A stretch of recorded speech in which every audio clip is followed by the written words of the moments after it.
Hey, Collective, it's Brandon Curtis at the Entpgathering Science and Spirituality meeting with a quick channel message, psychic investigation. It's Friday night. The ruler of the day is Venus, and the ruler of the hour is Mars. So I want to tap into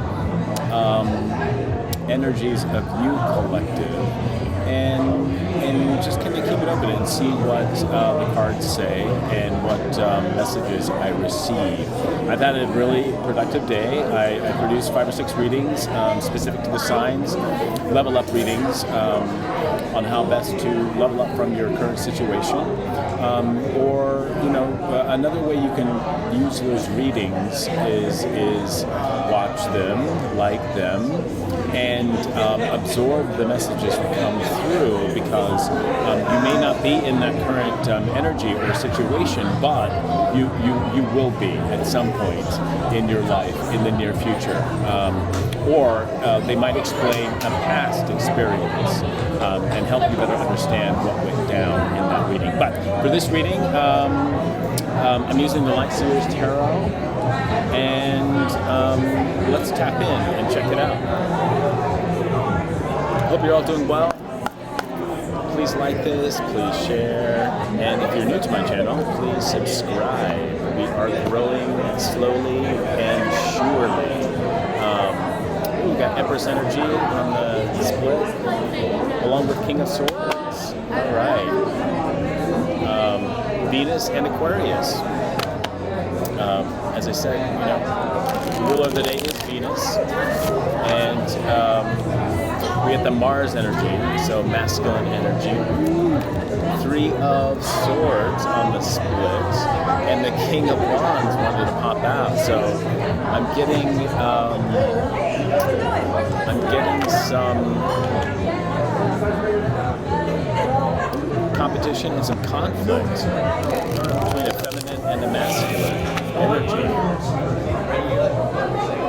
over affairs and matters of the heart. We've got the Hermit card, Virgo energy.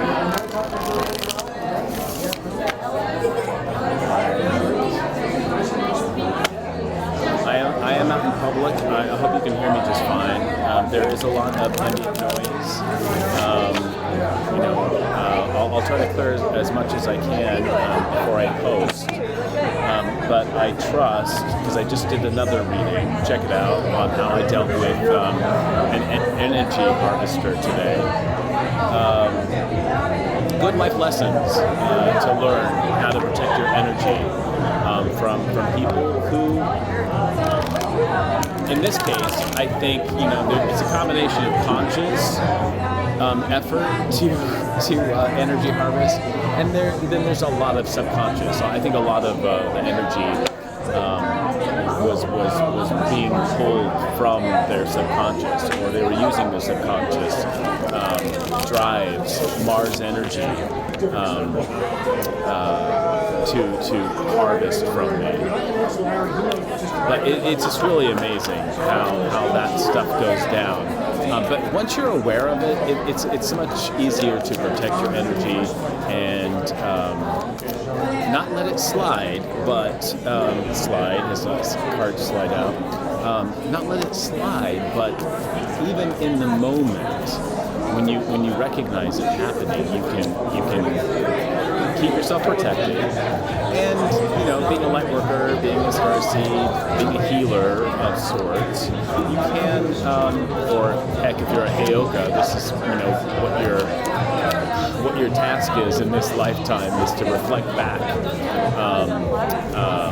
The narcissistic wounding that a lot of people have gone through in this day and age, so that they can take the lesson and hopefully grow from it. So let's tap into the energy. What cards do you have for us? What energy, what messages do you have, Spirit? For the collective, 9 of Wands, Sagittarius energy, and the Sun, Leo. So, there's definitely a lot of wounded egos out there and about. And again, I think this, for some of them, it is a conscious effort to take and harvest energy from people, whether that energy is pure energy of light and love, or it, in this case, it was intellect. It was like know-how, and if you're a healer, a Lightworker, Starseed, you've incarnated into this lifetime to be a teacher, to help grow people and repair people's ego, to make it healthy. But what these people don't realize, these wounded warriors themselves, their own ego, their own passion has been wounded. What they don't realize is that when they're trying to harvest intellect and knowledge and healing from us, collective, and in this case, it was. I think there's a lot of envy for how authentic and how grounded we can be, even out in the public, amongst energy thieves. What they don't realize is that we've lived many lives, that we've earned this.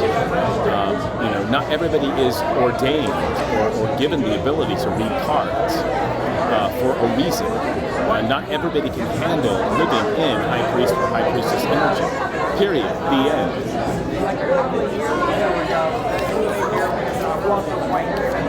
And this is also you, collective, having lived many lives. We have, it's like the energy of a cat and 9 lives. We've been through so many ego deaths. It's impossible at this point. We're masters of the process. It's impossible to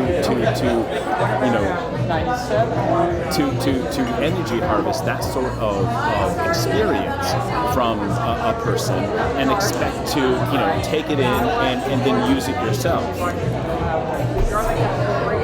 When you're a relatively young, inexperienced, neophyte soul. Yeah, I'm on point with this message, Ace of Swords. It's Archangel Michael coming through. It takes a lot of adaptability. So here's Ace of Swords, clarity, truth, justice, and intellect, Aquarius energy. It takes, lifetimes of experience to be able, in this one incarnation, to be adaptable, to change with the energy and be the master, be a juggler of your own energy, especially as it pertains to the ego and mental activity. 5 of Swords energy. This is all about the ego. 5 is the number of the ego.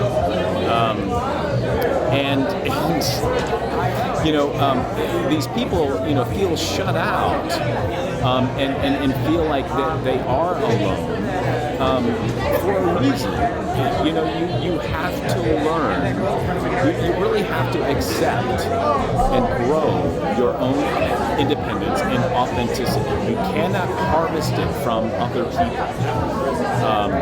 No matter how hard you think about it, how hard you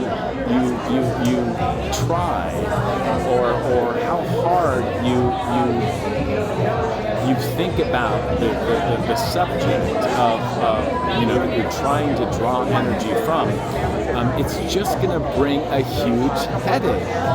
Here's us, collective. If you've ever been subject to this type of work by karmic energies. And I can't believe that, I'm on the same topic. I just produced a video on my experience, but here again is a reminder to you all that, many of you collected have lived many, many, many lives. You've built up, and it's all in your self-know. You've built up so much experience that, now is the time as a Lightworker, as a healer, as a Starseed, to bring it into the public and start sharing this knowledge and truly living in your authenticity, staying in your own lane, doing your light work, and showing, being the way shower, the star card, how adaptable you are, how gifted you are, and that everybody, whether you're an old or new soul, has gifts. It's not like the divine beams us down here through the light of the sun to incarnate our souls in this earth plane for the first time. if anything, you have to go through. You have to go through. You would have to live in some type of form in the dimensions. We're in the third dimension, right? Many of us are navigating up to the fourth and fifth dimension. That's true, but first dimension would be like rock and mineral and elemental. But matter, so more rock and earth energy and mineral energy that has energy, that has life, and that's where we all begin. And then the second dimension would be something like animal life, or an insect, small forms of life, and then you'll get to like the third dimension where you're a sentient being. And then from here, we grow and we elevate spiritually, often taking or spending many lifetimes in the third dimension as a sentient being. And then, through past life experience, you are a neophyte, or you're initiated by a larger group, a high priest or high priestess, before you can ever begin to think about incarnating into a lifetime as a royal, as a king or queen, or high priest or high priestess. Many lives have been spent working to where you are now, collective, where you are a light worker, you are a master of shadow work, because you died many times in prior lives, but also in this life. 9 of Wands, the wounded healer. This is ego, death, and healing and survival and becoming a spiritual warrior. Ace of Wands, right, new birth, new fire, new inspiration. Each time we incarnate, and that fire builds, and we retain that fire and that life experience into this lifetime. If only we wake up to that and access our Akashic record, 6 of Cups, Scorpionic energy.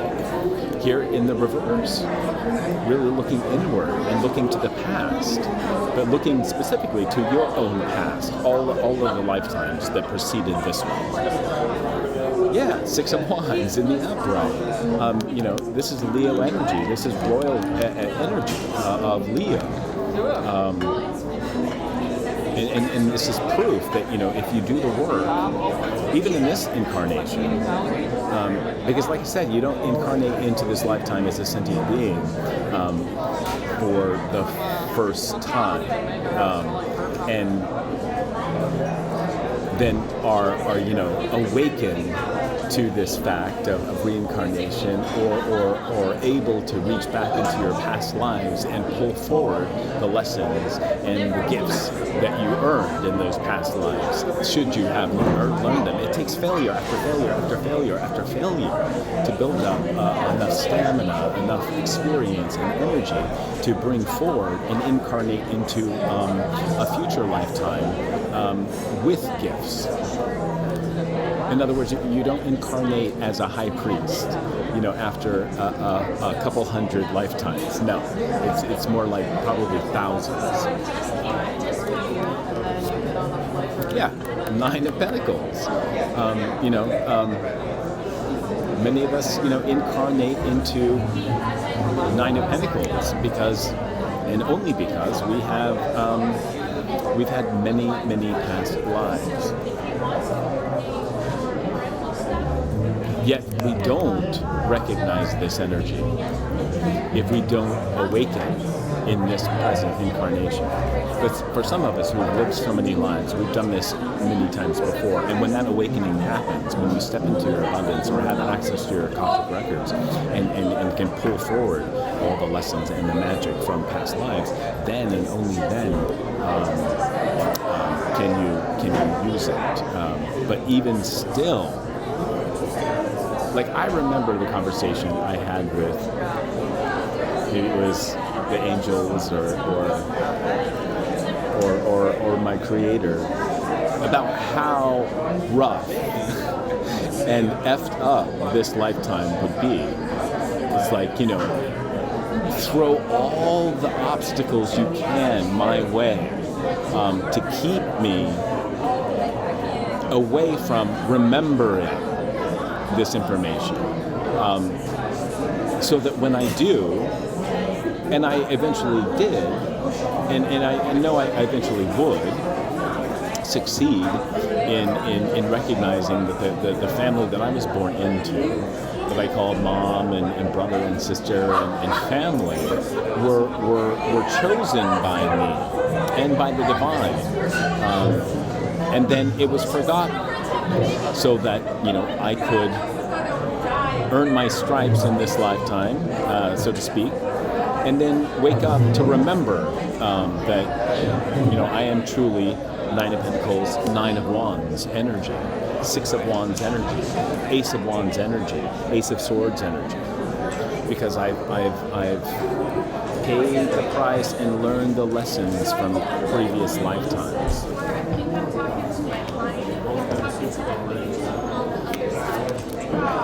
King of Swords. This is narcissism here, and this is largely what we're combating in this 3D existence we call the globe, the world right now.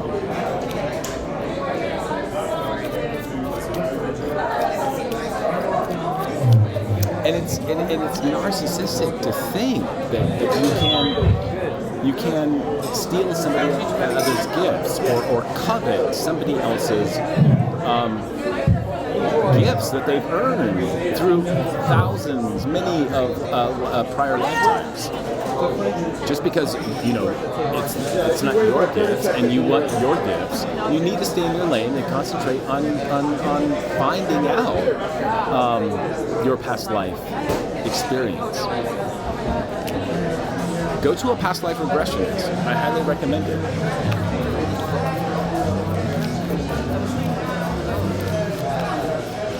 Oh, nice. Got some live music going on.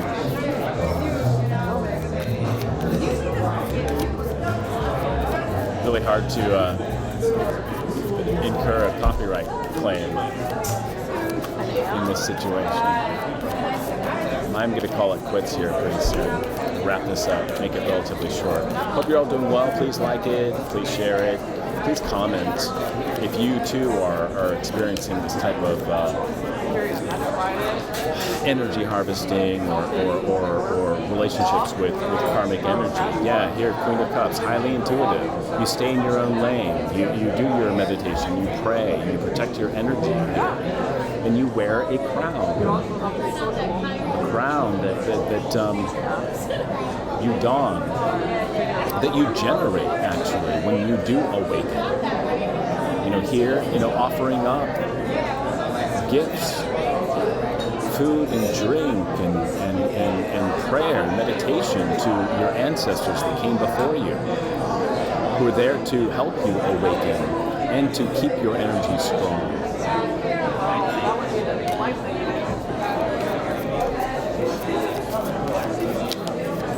Any last messages, Spirit? My lovely collective. Happy Friday, everyone.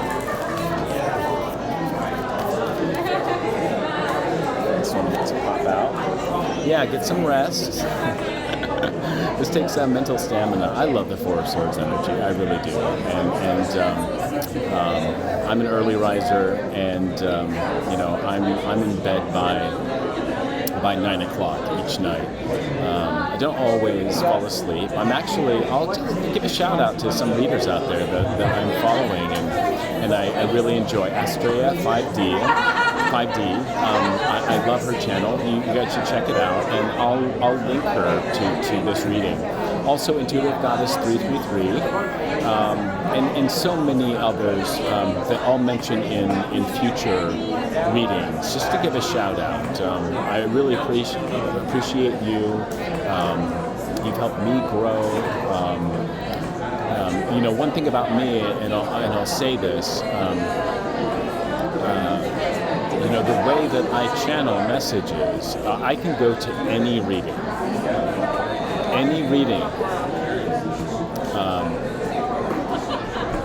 I don't choose every reading, but the titles I'll know just by the title alone, and certainly from readers that I've seen before, I'll know if there's a message that I need to listen to in the way that the reader has written out the title, and given my particular way of receiving channeled messages from the divine, from my spirit guides and ancestors, one of the ways is through any reading. Seriously, I can click on any sign, and if it's not a sign specific, that's fine too.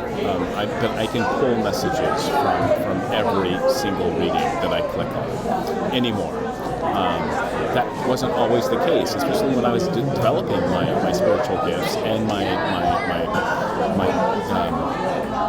gift of discernment, which is a gift that everybody has and should nurture and grow. And I highly recommend following Astrea 5D and Intuitive Goddess 33. Check them out, see if they're channeling your particular timeline or your energy, or if they're delivering from your ancestors, from your spirit guides, messages that you need to hear.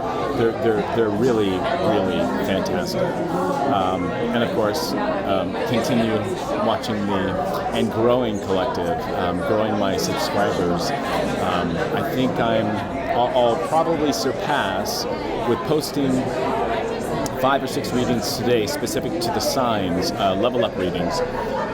I'll probably surpass 400 by the weekend, which is awesome. I think it was just like less than 2 weeks ago I was at 50 subscribers. So yeah, I'm really excited about hitting the 1,000 subscriber mark and 4,000 hours of watch time, because then I'll become monetized. Good evening, everyone. Good evening. Now it's time to end the reading, and I thank you for watching, and I hope this message finds you well. Bless you, and I'll see you in the next reading.